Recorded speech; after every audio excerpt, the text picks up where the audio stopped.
So, Yeah. and I probably would have left the trade here, so best friends with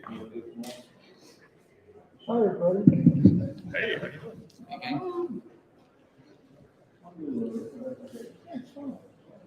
Hey, good people.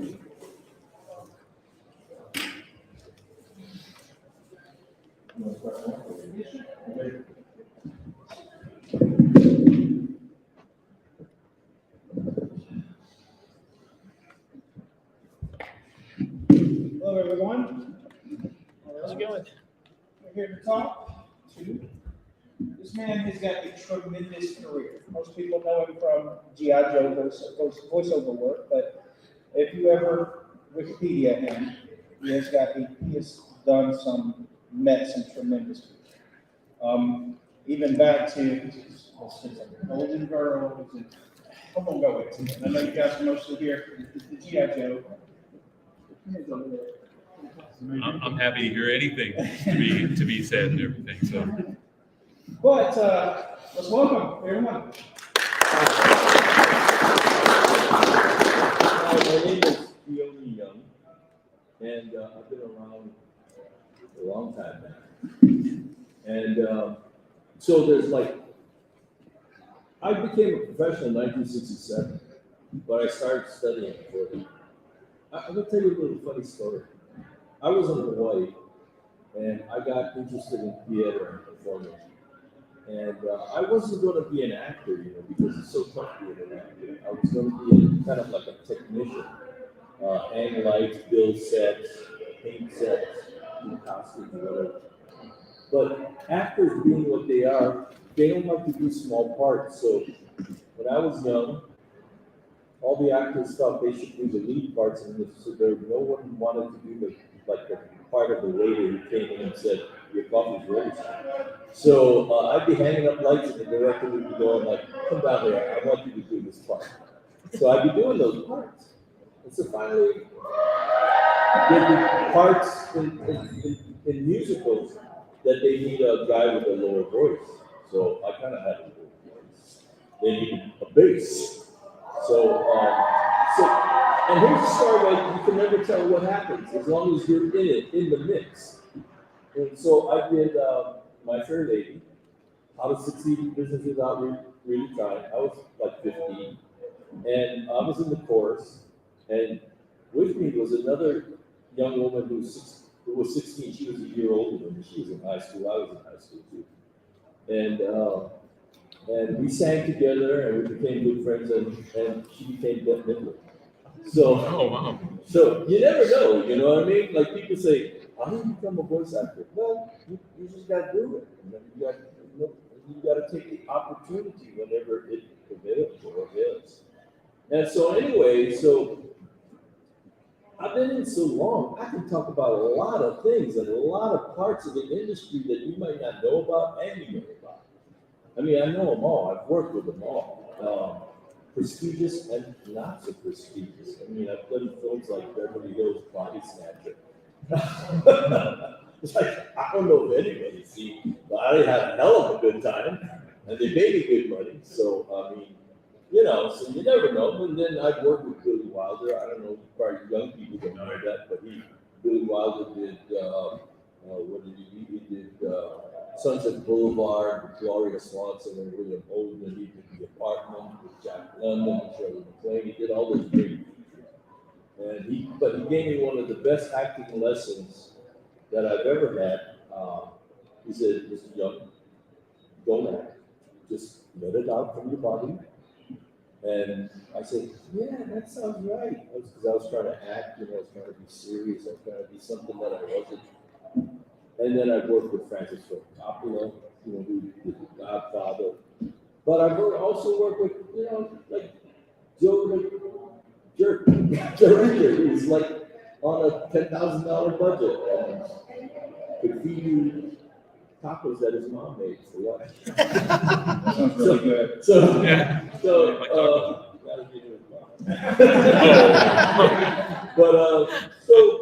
it all depends on you guys, and then like G.I. Joe. Do you want me to talk a little bit about G.I. Joe? Yeah. Okay. G.I. Joe was extraordinary experience and totally different from any other kind of voiceover experience. Because let me tell you, days it was Looney Tunes and it was Hanna-Barbera. And when I first started, and they used to call me in to work at Hanna-Barbera, I thought, what are two women, Hannah and Barbara, working, doing animation? They said, no, it's Mr. Hanna and Mr. Barbera, you idiot. But what did I know at that point? But G.I. Joe was starting to be a little different, if you know. They started, well, for one thing, they wanted to build an American hero, but they didn't want to build an American hero without flaws. They wanted to give him character.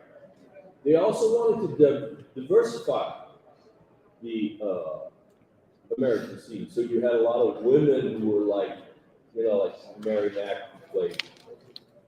Can you tell me what she played? I can't. I know her as Mary Mack. Mary, huh?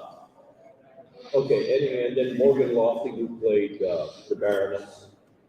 And so they had a lot of women who had major roles. And then they diversified, like Arthur Burkhart, who was Destro. He was a distinguished African American performer at that time. So they wanted to diversify. So when they got Storm Shadow, they didn't want to get the Looney Tunes stereotypical Asian soul guy. They wanted to get a real Asian guy who knew Asian culture, the martial arts, and everything. That was me. So you gotta understand, this is the time. G.I. Joe came right after, like during the Vietnam War and during the freedom movement, the voting, the freedom riders in the South, to get people to vote and the struggle to vote and the struggle for civil rights. So G.I. Joe was at that period. So like everything else, like media tries to comply. That's why you see like a lot of gay characters now on TV. They try to comply. They try to like go along with where the people are going. So what was my point? My point was so that's G.I. Joe was in the middle of that, and don't forget, in 1972, we were in 1985, was when Deep Throat came out, and it was when pornography started to become legal. So people just didn't want stories that had an A, B, and an A. They wanted an A, B, B and a half, C and a half, D, E, and further to reach deep into your mind. You see, because that's what pornography did. It extended your dark side, I said. In those days, in 1972, I don't know about you, we didn't have no psychotherapy or therapy or medication. You just sucked it up, And then during that period, it kind of made a little transition where people were like, okay, what is this thing? What is tune in, turn on, and drop out? What was that all about? What was it? They were trying to. So there was a big conflict and contradiction at that time, and so we voice actors had to comply. We couldn't just do those silly, stupid voices anymore. We had to do some serious thinking about the kind of acting we wanted to do. We just weren't, here I am to save the day. No, we were like, you had to have character. You had to have flaws. You had to have contradictions, conflict, and resolution. How can I be a better villain? How can I be a better person as a villain? How can I be a better person? How can I have compassion? So that was us. But we were a crazy bunch at that time too. Now don't forget, we didn't have digital. Like my son tells me that I'm digital, you're analog. Don't forget. We were analog in those days, okay? You guys can identify with that, right? I'm talking about kids. Yeah, kids. So it's like we were recording on tape in those days. So we recorded on tape, We didn't have much of like digital transfer, digital editing. You had to do it good. And you got 3 shots. You got one if you messed up, one if the engineer messed up, and one if the star messed up. Any more mess ups, you were done. They'd say, nope, get out. So we had to have skills in those days. Not today, it's kind of a little easier. Like I could dub a whole movie and they could fit me in. Before, if we had to dub a movie, I had to watch and match the lips. You know what I'm saying? So it was really tough in those days, and the standards were very high, and there was no concept of being nice. You know, it was like, dude, you messed up. Out. You're done. Get me the next EODM. So it was a tough life for us actors in those days. But in those days, we were having fun too. You know, I mean, we were kind of like living on the wild side of life, particularly in LA and in New York. We recorded in a big room with a big table and mics like this in front of all of us. And people smoked during it too, because like there was no like non-smoking, and people smoked, and that was their right to do. So like people be like smoking throughout the whole thing, and some people were taking drugs during the whole thing. Okay. So I mean, you come in and you see somebody rolling on the ground, and you'd be like, oh, okay, somebody wake them up, somebody so take them out, yeah, you know. So, but G.I. Joe was great because we got to develop those characters, and the guys that were writing them were really interesting and really interested in like crime and fighting evil and good, and who was really good and who was really evil. Sometimes the evil guys are good. Sometimes the good guys aren't that good, you know. So anyway, in that situation, I realized in order to compete, I had to have skills. So I studied. I worked at it. It was become natural. And like I don't know, anybody here interested in voice acting? Because I got a lot of people come up to me going like, what's your advice to become a voice actor? And I said, I know 500 ways not to be a voice actor. But there's only one way to be a voice actor, and that is to do it. To throw yourself totally into it. Because guys like me who are in it aren't gonna let you in it. We are not gonna, no. Stop right there. You are not coming into our Hallowed Halls unless you can compete with us. And that's the situation. So you gotta have skills. And I had a mentor who taught me. He said, you wanna be in this business? A lot of it is on it's like somebody says to you, I want to be a bridge builder. You tell them, well, okay, you got to learn to be an engineer, dude. You got to study, you got to learn math, you got to learn science, you know. But in acting, sometimes, it's a visual thing, or it's an oral thing, the guy sounds great, the guy sounds good. Let's give him a job. But in order to sustain yourself and to become part of the whole industry itself, you gotta have skills. So me, let's take an example. I went to language school. I went to Berlitz. I studied all the Asian languages because in recording, I've not only spoken Japanese, I've spoken Chinese, Filipino, Cambodian, Laotian, Vietnamese, Indian, Hindi. And so I had to learn a lot of different languages. So I've learned the best way to learn is to learn to sing in the language. So I studied opera first. I studied opera so I could learn to sing in Italian, German, French. I can sing one song from every country. Then I extended myself. Can we have one? Huh? Can I have one of the song? Let me say, Stop me. Okay, let's go past that. Okay, so like I had to learn some Hindi. So, Suhani raat chuki, na jaane tum kab aaoge. So that's an Indian song. And like I tell young people, you know, in order to compete with me, you gotta be good. You gotta learn. So like if you know, in Spanish language, there's not only Mexican, but there's Cuban, there's Puerto Rican.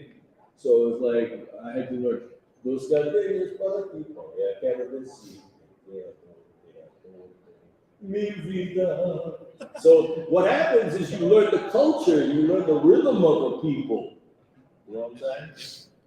And let's say, okay, and then there's Mexican. Este amor apasionado, anda todo alborotado por volver, hoy camino a la locura, y aunque todo me tortura, sé querer.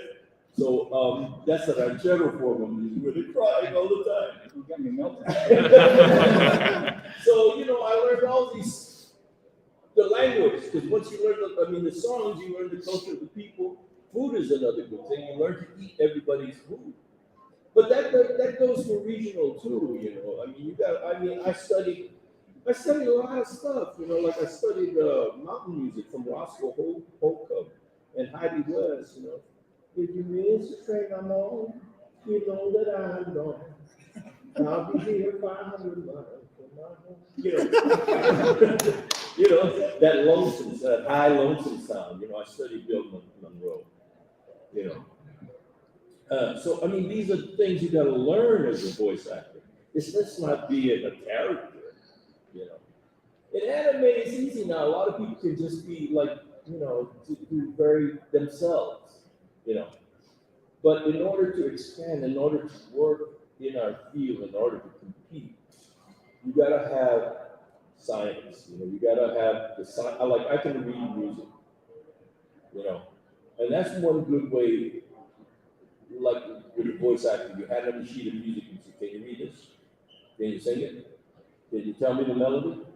So I can read Western music, and I also can read Asian music because I studied Asian music. And it's a whole different conceptual thing because, like in Asia, like in America, we read we open the book, we read it this way. But in Asia, they do it this way. They read that way. You know, they read from left to right to left, whatever. They read it The other way. Out and up. And in music, they read in Western music reads it this, and in Asian music they read it this way. So there's a lot of things that encompasses voice acting. You know, you gotta use all those skills. Which do you prefer, live action or voice acting? It don't matter to me. Whoever pays that check and pay it on time, I'm there. But you know, it's like a plumber. You know, he can fix your pipes, he can clear your drain, he can put in copper pipes. You know, you gotta have all the skills. You can only do one thing, like use that snake.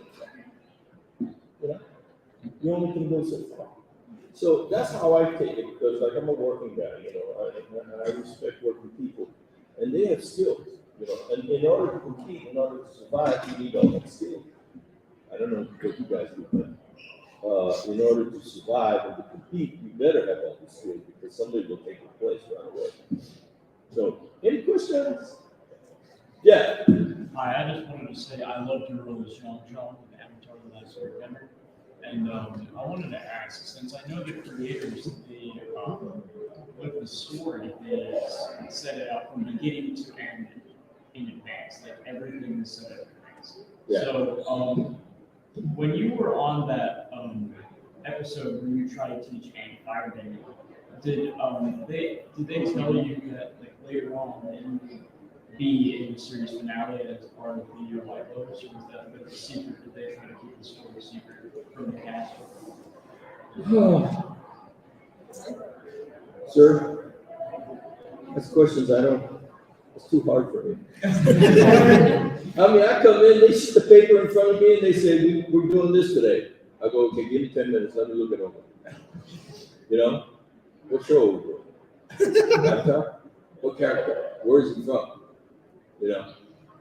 And I look at the picture, and so, I come up with my own thing. I create it.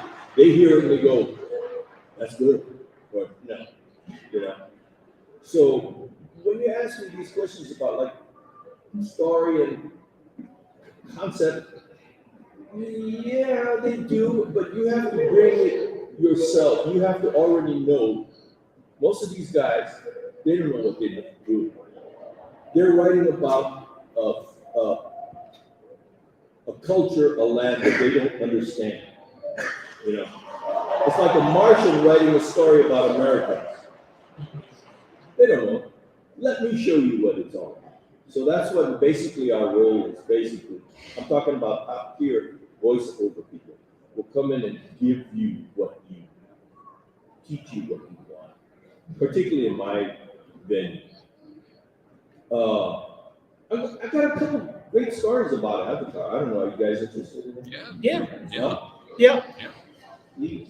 Well, number one, speaking about acting and stuff, they're doing an Avatar game now. Okay. A new thing. It's going to be big, the Avatar game. So they're casting all the characters. So they asked me to audition for it. Okay, that's fine. They want to cast the character of John John. I go, I'm John. I created the role. The writer didn't create the sound of it. I did. And I told him how he should sound. Yeah, but we want a whole new setup. We want to open it up. We want to audition. So I said, okay. And they said, by the way, here's some takes for reference. I listened to the takes and it was me. Hold on. So you want to see if I can sound like me? See, this is what we are dealing with. This is when you have business on one end and creative on the other end. Business doesn't know. They think they know because they have the money what people want. But they don't friggin' know because they're like encased in the top floor of the building and they don't know what everybody else is thinking and wanting and hoping for and aspiring. So they send me my voice and they go, here's a reference for you. I went, no, you know what? F you. I wasn't that polite. But what are you gonna do? Let me give you another good story about Avatar, though, and one that I'm really happy to share with you. You know the role of Uncle Iroh, right? Yes. He was done by the original Mako. Well, I knew Mako since 76, maybe before that, 72. He was my teacher. He was my mentor. He was a very serious actor. We did a lot of plays together. I mean, I would say we've done 100 plays together. And he would do everything. He would be like a janitor. He'd sweep up, clean up. He'd be the first one there, the last one there. Paint the sets, hang the lights, and do everything. He was a full theater man, and that's what I wanted. So he was my mentor. So in order to survive, I was doing all these voice work. And the way I started was, remember Bruce Lee and the Kung Fu movies came out from Hong Kong? Well, they all started, let me tell you that they had to be redubbed into English. And it was, where did they do the redubbing in Hong Kong? And Hong Kong was a British-owned colony then. So all the guys were talking about Wing Chun. They were like British. So when it came to America, the American fans were going like, why are these Chinamen sounding like British? No, we need some real Chinese people here who can speak English. So, hey, I was available. So I was doing like hotcakes, because they'd be shipping them in. We just do Bruce Lee, Bruce Lee, Bruce Lum, Bruce Lang. Every guy wanted to copy Bruce Lee and his movie. So we did 100 of them. And that's how I started in business. So I became pretty proficient. So I went to Mako. I said, so my agent was a pretty big agent at the time. He comes up to me and goes, you know Mako, right? I went, yeah, he's my teacher, he's my mentor. And we think he could be a great voice actor. His voice is so unique. Do you think you could introduce me to him? I go to Mako, I go, Mako, do you want to do animation? Do you want to do cartoon? What the heck is that? Mako's like, what? What do you think? What would I do with that? I said, I'll make a lot of money. Oh, okay, I got it. So I set up Mako. I introduced him to my agent. My agent really liked Mako. And if you knew Mako, Mako's wonderful. And I really miss it. But Mako started going to my agency. He started auditioning, and sooner or later, he got Uncle Iroh. You know, and then you got Aku from Yes. Samurai Jack. You know, so that's how he got. So I'm proud to say that if it wasn't for me, there would be no Uncle Iroh. Good job. There would be no Aku. So, and there's a lot of wonderful stories about Mako. And I worked a lot, you know. I was doing video games. I did I was working for George Lucas Arts, and I did this the video games like Indiana Jones video games and stuff like that. And then they asked me to be the consultant and kind of like director. So they hired Mako for this game. I could go and direct him, and I said, listen, I can't direct my mentor, my teacher. You know, it's kind of insulting in my culture, especially. And so I had to go through that process with them, and they were afraid of him. So I was the only one that could really talk to him and tell him, let's try this. And then I had to go to the guy and I said, okay, I'll only do it if you get them triple of what you offered them. And they did. So I got a lot of stories about, you know, that period, and and I wish you got to meet Mako because you loved him. Everybody loved him. You know, I was like, he was good cop, I was bad cop.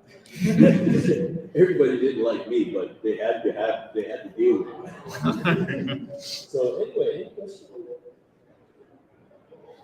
Yeah, want to ask if you have any stories about recording with Wally Burr. Wally Burr. Yeah, Wally Burr. I got to meet him years ago at BotCon. I know you guys. Wally was a unique individual. You know what I mean? He's the kind you like. I mean, he's the kind of guy who loved actors. He loved animation. He loved the process. If he didn't like you, watch Well, I it. hear, I've heard a lot of stories from all the rest of the Joe cast and everything. Yeah, but if he liked you and loved you, he'd go all the way for you. You know, and he had his own particular concept of what the character should be. I replaced Storm Shadow. They had a guy from Storm Shadow, and he wasn't cutting it, you know. So Wally called me up one day and he says, I hear you're Asian. I'm like, yeah. That's how it started. And he says, I hear you done a lot of stuff. Would you come down and do Storm Shadow? Okay. And went down there and worked with Wally. And Wally was big. You know, not only in stature, but in terms of voice and character. He was one of, you know, he was a great guy. You know, he didn't take no shit. Yep. You know, and he had to take a lot of shit in those days. If you knew Chris Latta, Mm-hmm. you know, Yeah, I've heard some stories about Do you have any stories of Chris? Chris was like, you know, before the alien came out, he was like the alien. He was like, who is this guy? You know, but he was great. Chris was great at what he did. Anything else? You have a role that stands out as your favorite? Not, you know, let me tell you something. I'm an American. I was born in America. I'm American. 95% of the role I'm playing a foreigner, you know. And I grew up on Jimmy Cagney, you know, Jimmy Stewart, John Wayne. That's my culture. I grew up on Elvis, you know. I grew up on Fats Domino. And so that's my culture. So, but the roles that I've had, 95% I would say I have to play for. So the roles are really few and far between. You know, I did do the Challenger, which is about the space shuttle, and I played Lieutenant Colonel Ellison Onizuka, who was on that shuttle, and I was very fortunate because he was representative. He was an American, Asian American guy. So that, but I mean, there's so much roles I've done I forgot. I don't even remember that I've, you know, there's people that I love, like with Al Pacino. I did a movie called, I forget the name of it. What is this, some strange men, so I forget the name. Me and Al, Chris Walken. And I love working with Al. Al is a great actor, and he loves actors, and he loves to act. You know, I love working with Francis Ford. You know, he's a genius. He's just artistically inclined. He understands people. He understands music, the movement, the kinetic soul. Yeah. I mean, all the parts are me anyway. They're extension from Commander Sato to Storm Shadow to Silas Sinister and Return to Halloween Town. They're all connected in some way, except Mr. Wu. You know, Mr. Wu comes from the deep, dark side of us. I don't know if you guys know Deadwood, but if you don't know Deadwood, I pity you. You need to know that, take the time to watch that. You need to know Deadwood because it's one of the 10 best series ever made. Don't take my word for it. All the TV critics will tell you and all the reviewers. You also did some true life for Yeah. That's why we're here. Yeah. Yeah. Well, you know, I got called to go and do True Blood. I walk on the set and everybody's naked. I go, you don't want to see my body. You don't want to see me naked. And I went, how come all the women are naked from everything, and all the men are like just from the waist up? They said, well, it's comedy in time. When you see a woman walking by naked, that's drama. When you see a man walking by naked, that's comedy. You know, and they did the thing with that. That's comedy. So, you know, True Blood was fine. It was okay. It's its own niche because it's been a series for 7 seasons. So when you have that, it's like and when you're a guest, you're entering into a family that's not yours, but you know, you're welcome as a guest. So you kind of feel like, I don't know, you know, yeah, these are nice people. Let me show you my thing, and then if you're good, you're fine. You know, yeah, it was fun. It was enjoyable. I like the checks it does. But Deadwood was a rich. That was, you know, really wonderful. I don't know if you guys know the actors involved. The acting was so good that we, you know, how actors are really vain. Like when my scene, everybody else's. But we would come down to watch other actors act because they were so good. The dialogue was so rich. Anything you want to know? Yeah. The movie you were trying to remember was Stand Up Guys. And Stand-Up? And it was on TV last night. The only reason I ran it. Oh, okay, yeah. My question is more about, it seems like more of the voiceover talents tend to be big stars now. I mean, you have John Hamm tends to be in every commercial, or The Rock. How do voice actors feel about some of these larger, you know, blockbuster type people taking some of these voice roles? Well, like I said, I'm a working class guy. I believe in skills. Stars are stars, but you always going to need a good, skilled person to hold up that star. And the stars appreciate that, And that's my job. And that's why I can work in such a diversified field. I mean, I have hundreds of stuff that I've done. And why? Is because I can come in and support the production. I can fill in the gaps. So, yeah, the stars are, there's a lot of contradictions there for me, anyway. Because Star's getting 100 times more than me. But he ain't 100 times better than me. He needs me. He needs me to make him look good. I understand that as my role. So when you say, how do I feel? It's like, yeah, there's that contradiction of, there, I go again, like I'm the plumber, and, there's those brothers, what are those names? Mario Kart? No. Those house brothers, or whatever they are. You know what I'm talking about? They do all the, huh? Yeah, the property brothers, there's them. But there's the guys that really do the check work. Without the guys that do the check work, property brothers ain't nothing. Yeah. So that's how I look at it. It's like, yeah, okay, we need them, but I mean, they need us more. That's the way I look at it. What do you think? Sounds good. Sounds like that's how it is. Right? And that's how you gotta look at it to survive.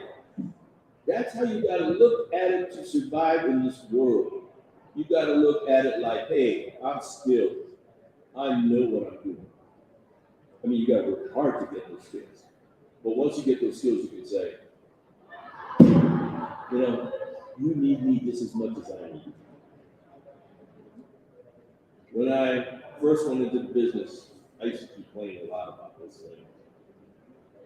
And my first manager, he said to me, well, you can't complain until you get your FU shoes. And put on your FU shoes and tell them, F you. And those F shoes are really hard you gotta work to get them. Yeah. How long did it take for you to get your heavy shoes? Well, about 20 years. Yeah. So in the meantime, I really had to grovel, learn, be poor, be broke, but be fearless at the same time. You know what I mean? Fearless. A lot of stars, a lot of names. It's like, okay, it's like, there's a lot of one-hit wonders, like, or people that were popular during one period of time or one genre. But after the genre goes, what happens to them? They're kind of limited. But, you gotta watch. You gotta watch and say, yeah, Keith Richards, he can play. No matter what, he can play with anybody. He's good. And look how long the longevity of the Stones. Yeah. So I guess what I'm trying to say is, as long as you have self-confidence built by your skills, you'll be okay. Okay, and that's the way I look at life. I always depend on the profession. I always go to the profession. I don't think I know better than them. I leave it to them. I depend on them. And the good side, understand it. Because they know that it's not just them that makes anything. And if they think they do, they're going to be in a lot of trouble. Yeah. It's everybody combined, a collective. But that's our business. It's a property brothers. I mean, it's a collective business. We need everybody. Anybody want to challenge me? Anybody want to say how wrong I am? Stupid? how Jason Statham should be, like, Jason's a sweet guy, but he knows too, he's very, very conscious, very astute, very trained too, he's very trained. you know.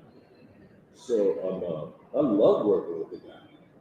I did 2 movies with him called Crank and Crank 2, High Voltage. And he is a very generous actor and very skilled. He just doesn't do all that action. I mean, that's his thing. But I mean, as a human being, he's first rate. Anything else? Yeah. This is not a question, but I just appreciate you speaking to us. This has really resonated with me just in life, moving forward, and getting things done, getting those skills. I just want to thank you. Yeah. Thank you. Because, don't stop just at a certain level. Keep going. Keep uncovering things. Keep studying.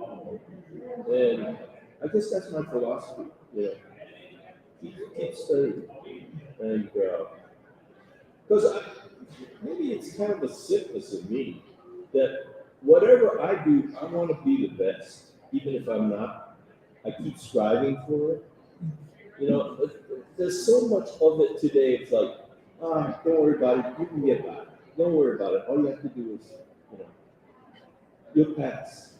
I don't want to pass. I want people that when I come into the room, they go, oh, that's our man. That's our boy. That I love that feeling. Yeah. And I appreciate that.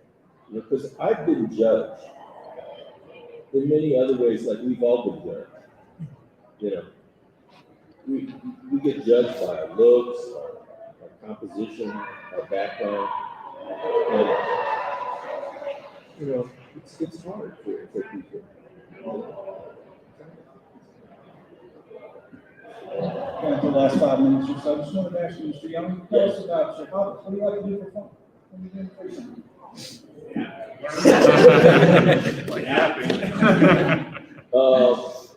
No, but I'm constantly curious.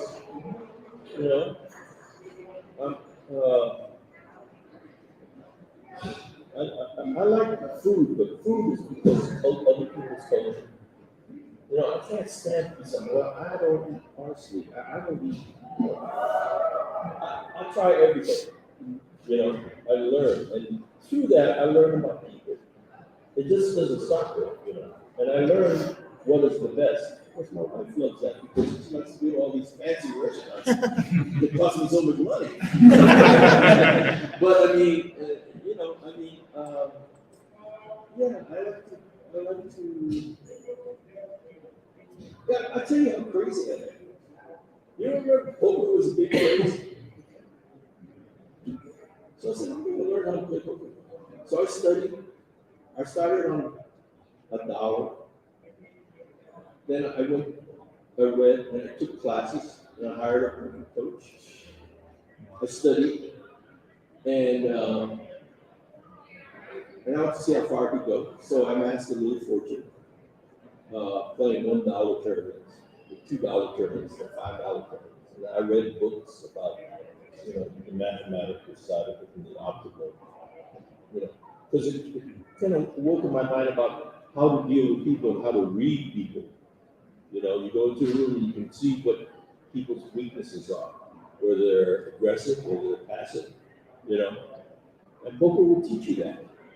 So one day I get invited to play at a tournament at Caesars. It's a $10,000 buy-in. And all the champions are there. So I hired this famous guy, he's no longer living, 2 guys, and I take classes with them. They're $200 an hour. So I go and take classes with them, they tell me about the game, they tell me about what to do, what to expect, how to behave, They say, don't play your ace queen like 7 boots. In other words, when you have a hand, play strong. When you have a weak hand, you can retreat, unless you want to bluff. But you got to figure out who you can bluff. So anyway, I go into the tournament. Scotland Lynn is there, Phil Hellmuth is there, all the big guys are there. there's a $1 million first prize. I go in, there's 550 people in the tournament, and I ended up 25th. Or won 17,000, that's no big thing, or 17,000. But so good things come from struggle. Good thing comes from taking chances and investing in yourself. That's what I learned. Not that I could go over, but how far I could go with committing myself to something. And so I guess when you ask me those questions, I guess that's what I like, you know? But I'm really terrible at other things. Huh? Let's go learn some more things, right? Yeah, and every time you learn something, it helps you be a better person. And that's what we want, you know, to be a better person. Going back to Marco, my mentor, he would say, you know, when you screw up, and this is about acting or on stage, he'd say, you would find that a lot of people will blame you for them screwing up, but will never take the responsibility to say, no, it was me. It was my fault. You know? And so I guess he taught me to like not easily blame something else for your failure, but take it on yourself and correct it. I don't know. My wife will tell you it's totally different, I think. He drives like an idiot. Okay, I drive like an idiot, but I've never had a moving violation in my life. She's had a book of them. Okay, I love that. And she's like, you know, this clip you watch, see that, you missed that part. In this cup, you gotta scrub it. Yeah, but you know what? I'm the guy that bought you that new dishwasher. So there must be something good about me. So, I mean, yeah, you gotta take the blame. You gotta look at yourself and say, I gotta improve myself. Does that answer that question? Thank you, that was wonderful. Yeah. Great insight and Anyway, thanks for being, accepting me and being friendly with me. And trying to understand what I say, even though sometimes I confuse people. My son, I walk into the room and goes, don't. You don't need to. I understand.